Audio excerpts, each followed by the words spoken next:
Let's get the Trump's deportation policies. One of the new things that they have unveiled, a new fresh hell that they've unveiled, is this thing that they're calling Alligator Alcatraz. I think it's more so Alligator Auschwitz.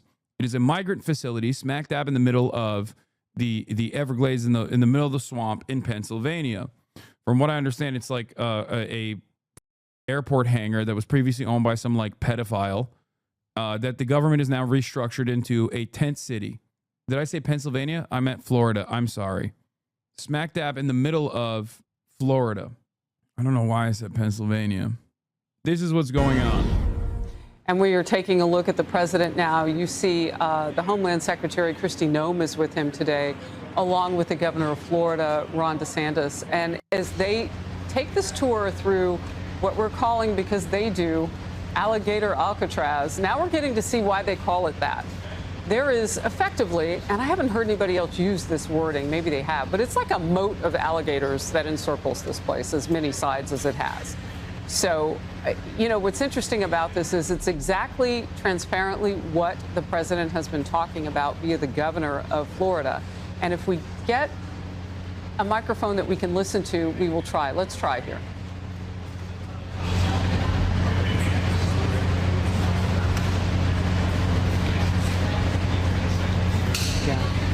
I think we may be just too far away from the microphone. Now, you know, no one can find that better than the president of the United States that we have in Donald Trump, because he sees where the cameras are. He may jump in front of them and will immediately go. No one is better than our big, beautiful president in recognizing where a camera is. Back. Meanwhile, I want to talk with somebody who's really dealt with a lot of this issue of illegal aliens, the worst of the worst, being allowed in under the Biden administration. Congressman Chip Roy of the great state and border state of Texas. Congressman, your thoughts as the president is there looking at this facility where they can house up to 5,000 of the worst of the worst. Harris, great to be on. And yeah, obviously we've experienced this firsthand in Texas, the difficulty of local law enforcement and states. Congressman, let's listen real quickly to the president. I apologize. Let's watch. Sure. So I would say he should call the governor, Kristi, and I'm sure you'd give him because his state is a disaster, and he doesn't do this. Well, they have the original Alcatraz, so you guys could approve him being able to set one of these up over there. I'm sure the secretary would be happy to do that and provide. My sense is he's probably not going to bite on that, but I don't know that they'd be able to come in at cost because they tried to do this high-speed rail. They spent like $150 billion, no tracks. We've got a privately funded rail in Florida from Miami to Orlando. It costs the taxpayer zero, and it's very successful. So it's just a much different approach between states. We're not going to let him get anywhere near Alcatraz. It'll cost 100 times more than they thought. Now, he ought to come here and study this because he could learn a lot. Yes, the first person checking into the room, sir. Tomorrow. Hopefully tomorrow, within the next 24 hours. They have the doctors, they have all the professionals. There's going to be a security sweep because there have been civilians here, so they will sweep this multiple times to make sure there's nothing can be used as weapons or any contraband. And then once that's cleared, then they'll do. So it's really up to Secretary. I know has got people in the queue, and so they'll be ready to receive. I think our viewers at home should know that this is air-conditioned facility. So if any of the news claims they're keeping them out in the hot, humid South Florida, that is wrong. It's probably 62 degrees here, to be honest. Hey, Biden wanted me in here, okay? He wanted me. It didn't work out that way, but he wanted me in here. What's your expectation of what this will do for the speed and force of deportations? A lot of things, and they're both telling me that these people come in here, they want to go home. And they want to go home, so we immediately send them home, where it's appropriate. Now, if somebody's a real killer, we don't send them anywhere. We put them in a maximum security. Look, what we inherited from this guy, this incompetent man, and his administration, which wasn't incompetent, it was radical left, lunatic, communist, whatever you want to say. I know most of them. What we inherited should never, ever be forgotten. What they've made us do. This is all because of an open border policy where 25 million people flowed in. From all over the world, from prisons, from all over the world they flowed in. For no reason whatsoever. We had, when I left, we had a very powerful border. We had no problem. He opened it up day one. He just opened the border, and people couldn't believe it. That's right. They were standing there. What are they doing? They said, go in. That's it. You look at the first day tapes. They opened it up and they said go, and that's where all of this began. But this is an amazing thing that they've done here. But listen, people don't have to come here. If they self-deport and go home, they can come back legally. We will let them come back legally. And there is a lot of self-deportation. Yes. But if you wait and we bring you to this facility, you don't ever get to come back to America. You don't get the chance to come back and be an American again and work here. So they weren't with us when the President and the Secretary Kevin and we went through the intake. So right when you do the intake, they have the information about voluntary departure. They have the ability. Obviously, you guys are funding that because it's a lot cheaper to do it that way. So even if they get brought to the front doorstep here, they still have an opportunity to just go back voluntarily, and then this way they're not. Let's say they get in here like, hey, I want to stay here. I want to go back. We can put them on a plane that day and take them home. We'll buy their plane ticket, go home, and then they get the chance to come back legally. If they wait and say we're not going to do that, they can come back legally after a period. Yeah. President, you've talked recently about the idea of finding some way to get farm workforce and service sector workforce. And I think you've discussed somehow a program of people leaving on a sponsorship and coming right back. Can you give us a little more detail about that and why, in the view of some hardliners, it's not amnesty? Take care of our farmers and hotel workers and various other people, and we're working on it right now, and Ron's going to be involved, and you're involved already. So we have a lot of cases where ICE will go into a farm, and these are guys working there for 10, 15 years, no problem. The farmers know them. We're going to put, it's called farmer responsibility or owner responsibility, where they're going to be large.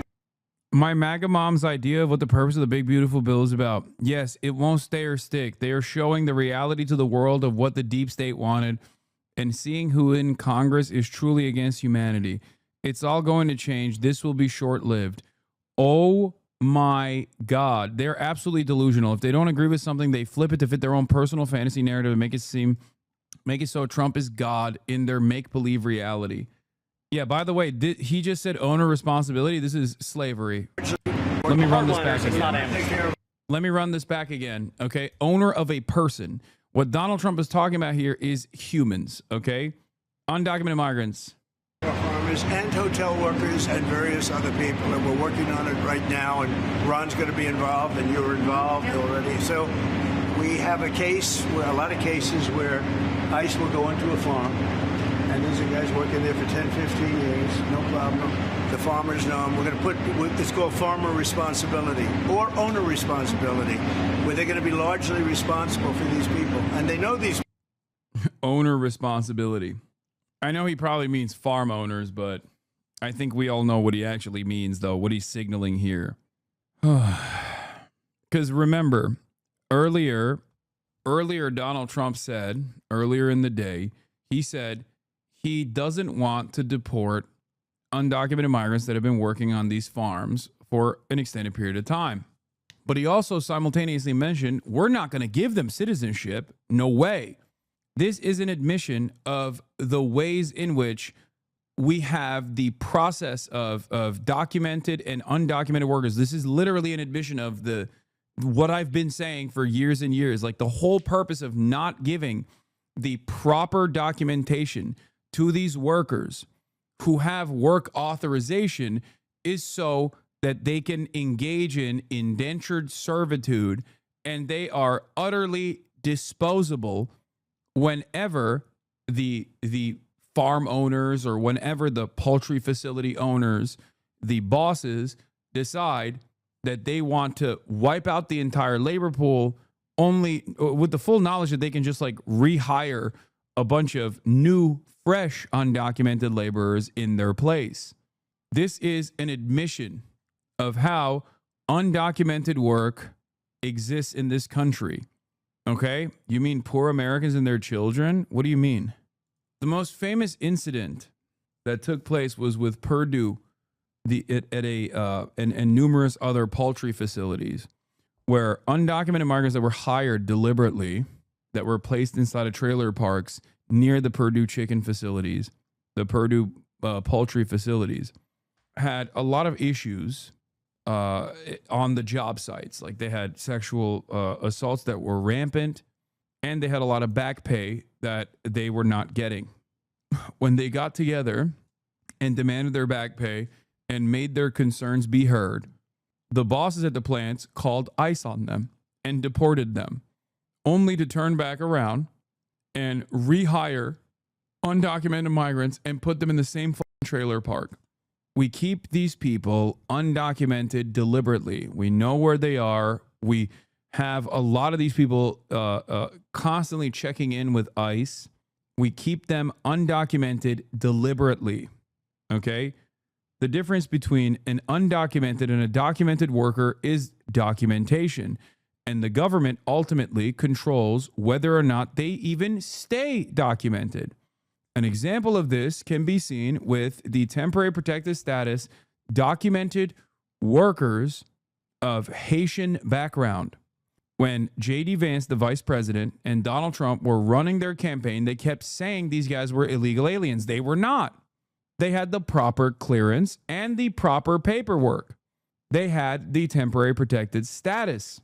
They recognize, the Trump administration recognizes this reality, that the difference between someone who is a documented worker and an undocumented one is proper authorization, proper clearance is just paperwork. Paperwork that they can revoke at any point. Paperwork that they are choosing to revoke from a lot of the 500,000 plus Haitian migrants that are in the country right now. That's it. When people say, oh, why don't you come here the right way? What you're talking about is a lot of people who have come here the right way. People who are asylum seekers. People who got the proper clearance and the proper paperwork as temporary protected status recipients. But that can all go away overnight if the Trump administration chooses to take it away. That's it. Farmers are seeking empathy when they should feel rage? No, they're not seeking empathy. They're simply saying the truth, which is that if all of these undocumented migrants were to be forcibly removed, the American economy would come to a crippling halt. Undocumented laborers comprise, in some states, 40+% of the agribusiness. Okay? They are the farmhands picking the crops.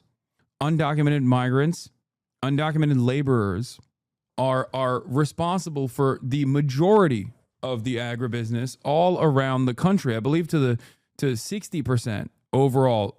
Documented and undocumented migrant workers are responsible for 60% of all of the agribusiness workers.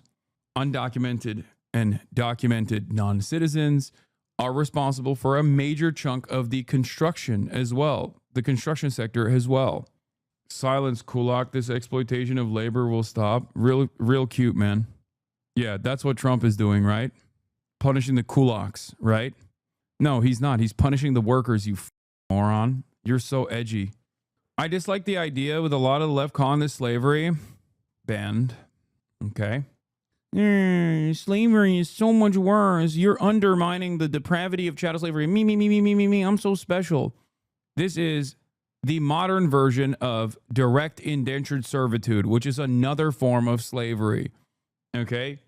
Also, leftists have historically considered wage labor to also be wage slavery. Shut your bitch ass up. I am not doing this optics game, okay? Standpoint theory time. Excuse me. I don't like the invocation of the word slavery here. Shut the up.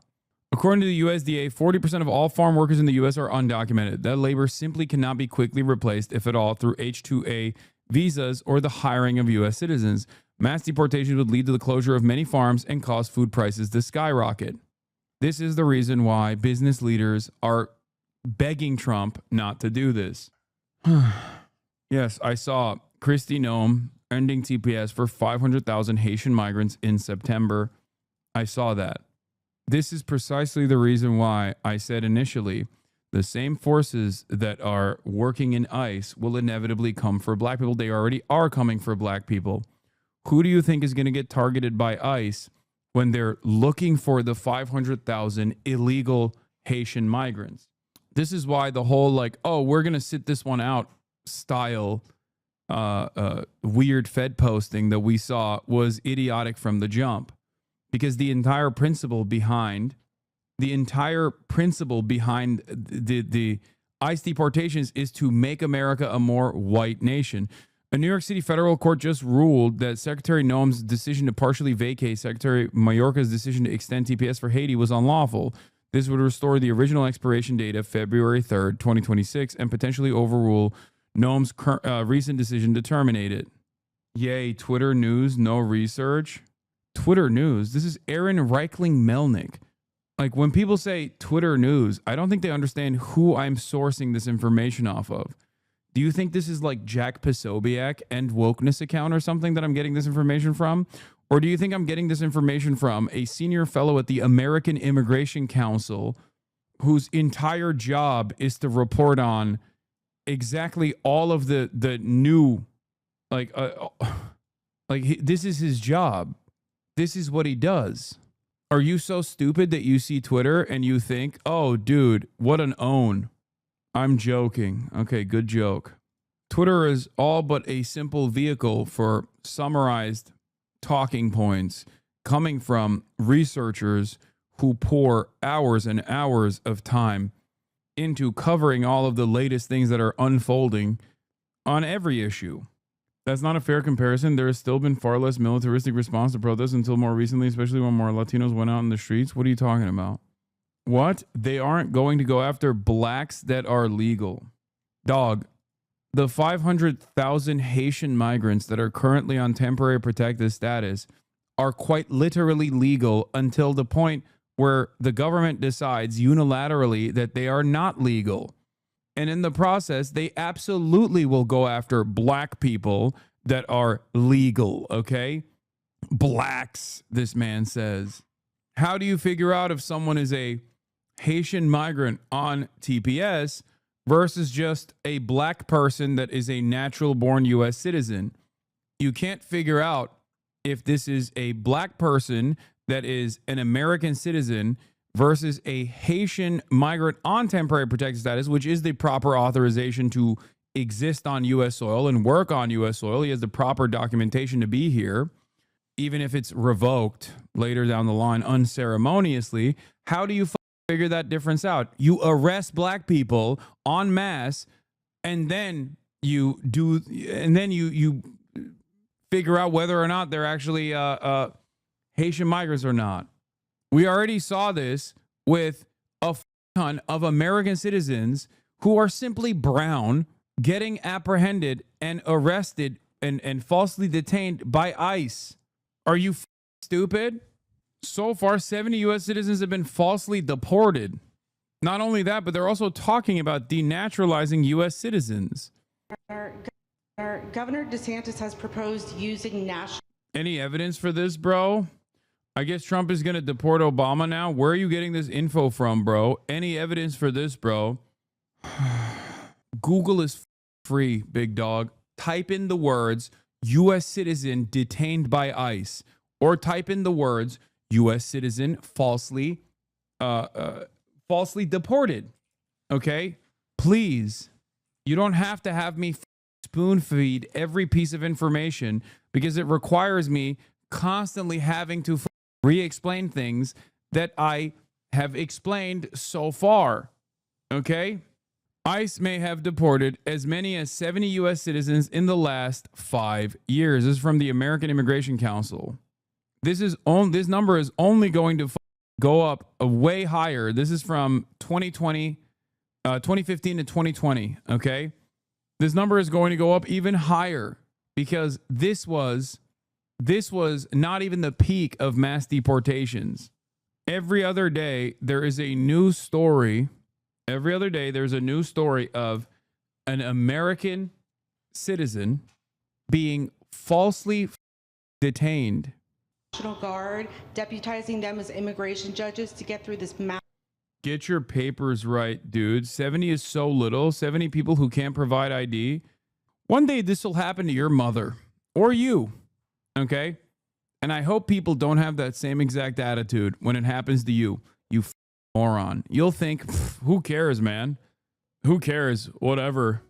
Massive backlog of people in the immigration court. Would you be open to that? Yes, he has my approval. Okay. That wasn't too hard to get, was it? He didn't even have to ask me, James. See? You didn't even need James to ask me. He has my approval, okay?